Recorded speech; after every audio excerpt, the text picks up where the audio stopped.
ओम नमः शिवाय। शिव पुराण श्री रुद्र संहिता द्वितीय खंड 27वां अध्याय। दक्ष द्वारा महान यज्ञ का आयोजन। ब्रह्मा जी बोले, हे महर्षि नारद, इस प्रकार क्रोधित व अपमानित दक्ष ने कनखल नामक तीर्थ में एक बहुत बड़े यज्ञ का आयोजन किया। उस यज्ञ में उन्होंने सभी देव ऋषियों, महर्षियों तथा देवताओं को दीक्षा देने के लिए बुलाया।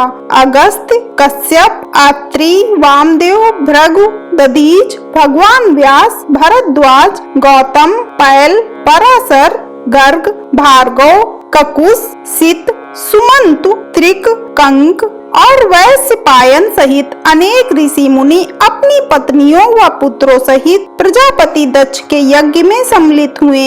समस्त देवता अपने देवगणों के साथ प्रसन्नता पूर्वक यज्ञ में गए। अपने पुत्र दक्ष की प्रार्थना स्वीकार करके मैं विश्व सृष्टा ब्रह्मा और बैकुंठ लोक से भगवान विष्णु भी उस यज्ञ में पहुँचे। वहाँ दक्ष ने सभी पधारे हुए अतिथियों का खूब आदर सत्कार किया। उस यज्ञ के स्थान का निर्माण देवताओं के शिल्पी विश्वकर्मा द्वारा किया गया था। विश्वकर्मा ने बहुत से दिव्य भवनों का निर्माण किया। उन भवनों में दक्ष ने यज्ञ में पधारे अतिथियों को ठहराया। दक्ष ने भृगु ऋषि को ऋत्विज बनाया। भगवान विष्णु यज्ञ के अधिष्ठाता थे। इस विधि को मैंने ही बताया। दक्ष सुंदर रूप धारण कर यज्ञ मंडल में उपस्थित था। उस महान यज्ञ में 88,000 ऋषि एक साथ हवन कर सकते थे। 64,000 देव ऋषि मंत्रों का उच्चारण कर रहे थे। सभी मग्न होकर वेद मंत्रों का गान कर रहे थे।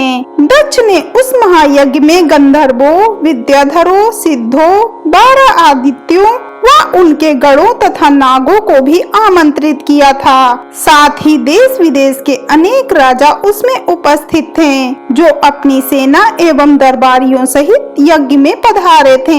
कौतुक और मंगलाचार कर दक्ष ने यज्ञ की दीक्षा ली, परंतु उस दुरात्मा दक्ष ने त्रिलोकीनाथ करुणानिधान भगवान शिव को यज्ञ के लिए निमंत्रण नहीं भेजा था, न ही अपनी पुत्री सती को ही बुलाया था। दक्ष के अनुसार भगवान शिव कपालधारी हैं, इसीलिए उन्हें यज्ञ में स्थान देना गलत है। सती भी शिव जी की पत्नी होने के कारण कपाली भार्या हुई, अतः उन्हें भी बुलाना पूर्णतः अनुचित था। दक्ष का यज्ञ महोत्सव अत्यंत धूमधाम एवं हर्ष उल्लास से आरंभ हुआ। सभी ऋषि मुनि अपने अपने कार्य में संलग्न हो गए। तभी वहाँ महर्षि दधीच पधारे। उस यज्ञ में भगवान शंकर को ना पाकर दधीच बोले, हे श्रेष्ठ देवताओं और महर्षियों, मैं आप सभी को श्रद्धा पूर्वक नमस्कार करता हूँ। हे श्रेष्ठ जनों, आप सभी यहाँ इस महान यज्ञ में पधारे हैं। मैं आप सबसे यह पूछना चाहता हूँ कि मुझे इस यज्ञ में त्रिलोकीनाथ भगवान शंकर कहीं भी दिखाई नहीं दे रहे हैं। उनके बिना यह यज्ञ मुझे सूना लग रहा है। उनकी अनुपस्थिति से यज्ञ की शोभा कम हो गई है। जैसा कि आप जानते हैं कि भगवान शिव की कृपा से सभी कार्य सिद्ध होते हैं, वे परम सिद्धि पुरुष नीलकंठधारी प्रभु शंकर यहाँ क्यों नहीं दिखाई दे रहे हैं, जिनकी कृपा से अमंगल भी मंगल हो जाता है, जो सर्वथा सबका मंगल करते हैं। उन भगवान शिव का यज्ञ में उपस्थित होना बहुत आवश्यक है। इसीलिए आप सभी को यज्ञ के सकुशल पूर्ण होने के लिए परम कल्याणकारी भगवान शिव को अनुनय विनय कर इस यज्ञ में लाना चाहिए, तभी इस यज्ञ की पूर्ति हो सकती है। इसीलिए आप सभी श्रेष्ठ जन तुरंत कैलाश पर्वत पर जाएं और भगवान शिव और देवी सती को यज्ञ में ले आएं। उनके आने से यह यज्ञ पवित्र हो जाएगा।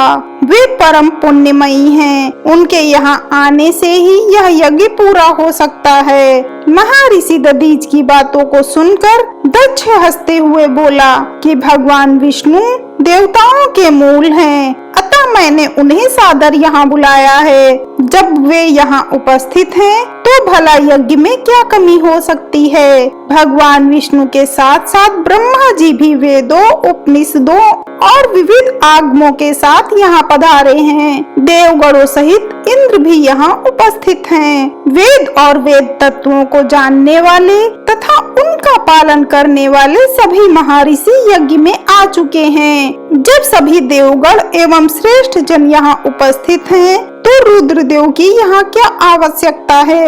मैंने सिर्फ ब्रह्मा जी के कहने पर अपनी पुत्री सती का विवाह शिव जी से कर दिया था। मैं जानता हूँ कि वे कुलहीन हैं, उनके माता पिता का कुछ भी पता नहीं है। वे भूतों, प्रेतों और पिशाचों के स्वामी हैं। वे स्वयं ही अपनी प्रशंसा करते हैं। वे मूढ़, जड़, मौनी और ईर्ष्यालु होने के कारण यज्ञ में बुलाए जाने के योग्य नहीं हैं। अतः दधीच जी, आप उन्हें यज्ञ में बुलाने के लिए ना कहें। आप सब ऋषि मुनि मिलकर अपने सहयोग से मेरे इस यज्ञ को सफल बनाएं। दक्ष की बात सुनकर दधीच मुनि बोले, हे दक्ष, परम कल्याणकारी भगवान शिव को यज्ञ में न बुलाकर तुमने इस यज्ञ को पहले ही भंग कर दिया है। यह यज्ञ कहलाने लायक ही नहीं है। तुमने भगवान शिव को निमंत्रण न देकर उनकी अवहेलना की है, इसीलिए तुम्हारा विनाश निश्चित है। यह कहकर दधीच वहाँ से अपने आश्रम चले गए। उनके पीछे पीछे भगवान शिव का अनुसरण करने वाले सभी ऋषि मुनि भी वहाँ से चले गए। दक्ष के समर्थकों ने यज्ञ छोड़कर गए ऋषि मुनियों के प्रति व्यंग भरे वचनों का प्रयोग किया। इस प्रकार प्रसन्न होकर दक्ष बोलने लगे कि यह बहुत अच्छी बात है कि मंद बुद्धि और मिथ्यावाद में लगे दुराचारी मनुष्य सभी इस यज्ञ का त्याग करके स्वयं ही चले गए हैं। भगवान विष्णु और ब्रह्मा जी, जो कि सभी वेदों के ज्ञाता हैं और वेद तत्वों से परिपूर्ण हैं, इस यज्ञ में उपस्थित हैं। ये ही मेरे यज्ञ को सफल बनाएंगे। ब्रह्मा जी बोले कि दक्ष की ये बातें सुनकर वे सभी शिव माया से मोहित हो गए। सभी देव ऋषि आदि देवताओं का पूजन करने लगे। इस प्रकार यज्ञ पुनः आरंभ हो गया। मुनि श्रेष्ठ, इस प्रकार वहाँ यज्ञ स्थल पर रुके अनेक देव ऋषि और मुनि वहाँ पुनः यज्ञ को पूर्ण करने हेतु पूजन करने लगे। हर हर महादेव।